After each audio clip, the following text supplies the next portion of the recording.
They lost again. They're 0-10. The New York Jets are 0-10. And this one provided a little bit more fight. But once again, we get the same outcome. Let's talk about how we got there. So, this game started about as well as the Jets could have wanted.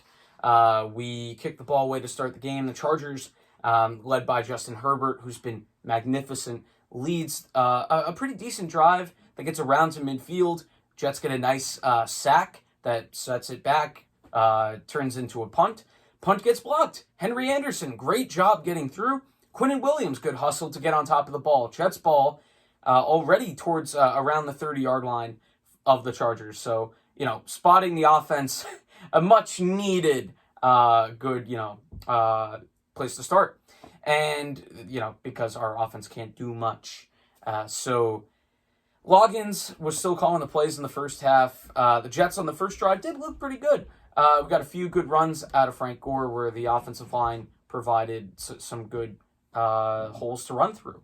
And then we get a touchdown run from Gore. And here's where, once again, you know something has to go wrong. So we missed the extra point. Okay. So I turned to my dad and I go, something had to go wrong. So as far as things that can go wrong, that's not too high up the scale. It's annoying, but it's not a game changer unless you keep missing them. So, unfortunately, the Jets would get battered the rest of the half. Actually, I should say first, there was one more good play before everything fell. So the Chargers, responding to a 6-0 Jet lead, go right down the field. Keenan Allen catches one. He's spinning into the end zone, and Marcus May with a fantastic hit to jar the ball loose. And the Jets get it at their own 5. So to this point, a lot of good things happening, and you see life out of the team, which is all I'm asking for right now. I am that moron that's still rooting for them to win. I do not root for the tank until they get one win, because even in the tank, I never want to go 0-16. I know Jacksonville is 1-10, and I know that we really want to be sure, but I'd rather see Jacksonville win a game and then us win the same week, and we could feel pretty safe about the Jets not winning 2 games. But I've got the stats up here. We'll get back to where the game was in a second. We allowed 376 yards, 347 of them passing yards. To be expected, though, because we have a secondary that had 5 guys who have very, very, very little experience. I think 3 of them are undrafted. One was a 5th-round pick. Another was a 6th-round pick.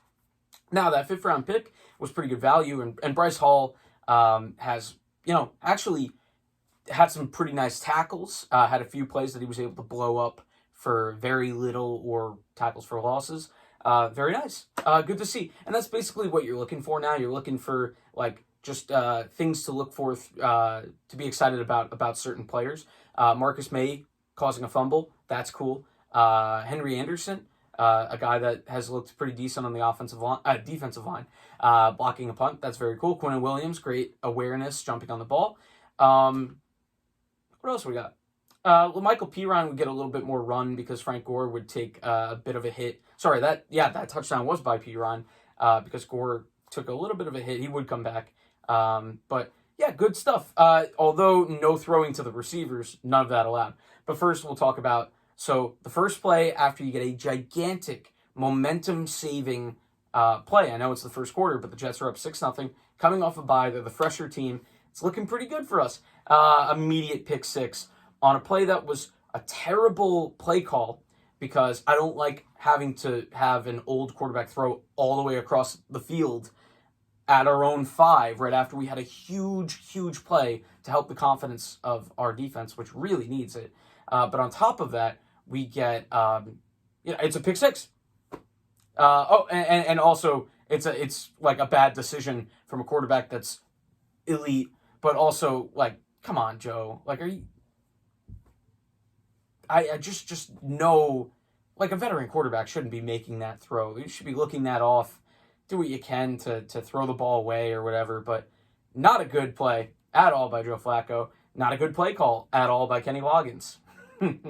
Sorry, that made me laugh. I need whatever I can get.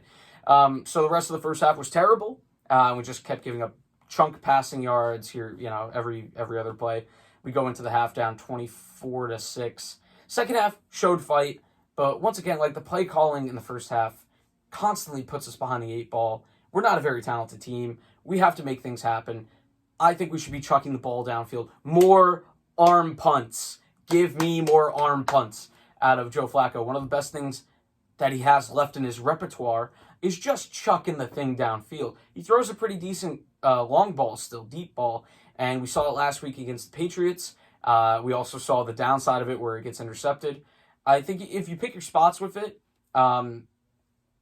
it's one of our best possible avenues of scoring. You either get an interference call, a great, offensive play, an incomplete pass, or you get an arm punt.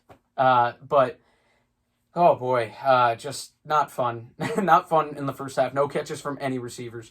Second half, started to get the receivers involved. Denzel Mims had a few very nice catches, went over 70 yards. Very, very nice. Maybe we should use him more. Crowder is a guy that we definitely should be using more and hit him for like 1 or 2 completions. Perriman, we got him for the deep game. He has a long touchdown, so that's fun.